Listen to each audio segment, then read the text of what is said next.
NEET പരീക്ഷയിലെ ക്രമക്കേടുകളെ മാത്രമല്ല എതിർക്കുന്നതെന്നും ആ പരീക്ഷ പൂർണ്ണമായി റദ്ദാക്കണമെന്നും തമിഴ്നാട്ടിൽ ഭരണത്തിലുള്ള തമിഴകം വെട്രി കഴകം മെഡിക്കൽ വിദ്യാഭ്യാസവുമായി ബന്ധപ്പെട്ട എല്ലാ വിഷയങ്ങളിലും സംസ്ഥാനങ്ങൾക്ക് പൂർണ്ണ അധികാരം നൽകണമെന്നും TVK ആവശ്യപ്പെട്ടു.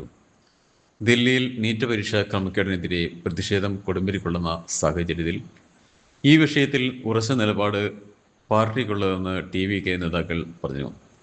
ദേശീയ തലത്തിലുള്ള ഈ പ്രവേശന പരീക്ഷ പൂർണ്ണമായും നിർത്തലാക്കണമെന്ന് അഭിപ്രായപ്പെട്ട പാർട്ടി പ്രശ്നപരിഹാരത്തിൻ്റെ ഭാഗമായി വിദ്യാഭ്യാസത്തെ ഭരണഘടനയുടെ കറണ്ട് ലിസ്റ്റിൽ നിന്നും സംസ്ഥാന പട്ടികയിലേക്ക് മാറ്റണമെന്ന് ആവശ്യവും ഉന്നയിച്ചു.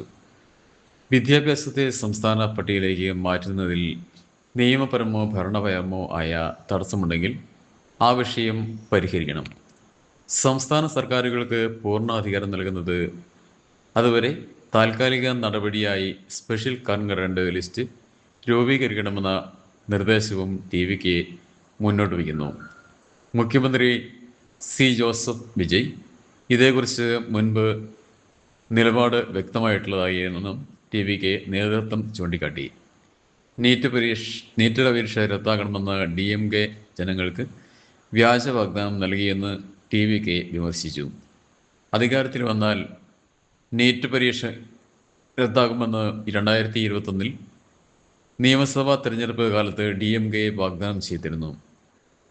നീറ്റ് ഞങ്ങൾക്ക് തന്നെ റദ്ദാക്കും എന്ന് വ്യാജ വാഗ്ദാനം നൽകി വോട്ട് നേടുന്ന വഞ്ചനാപരമായ രാഷ്ട്രീയത്തിൽ തന്നെ ഒരിക്കൽ എതിർത്തിട്ടില്ലെന്നും TVK നേതാക്കൾ വ്യക്തമാക്കി.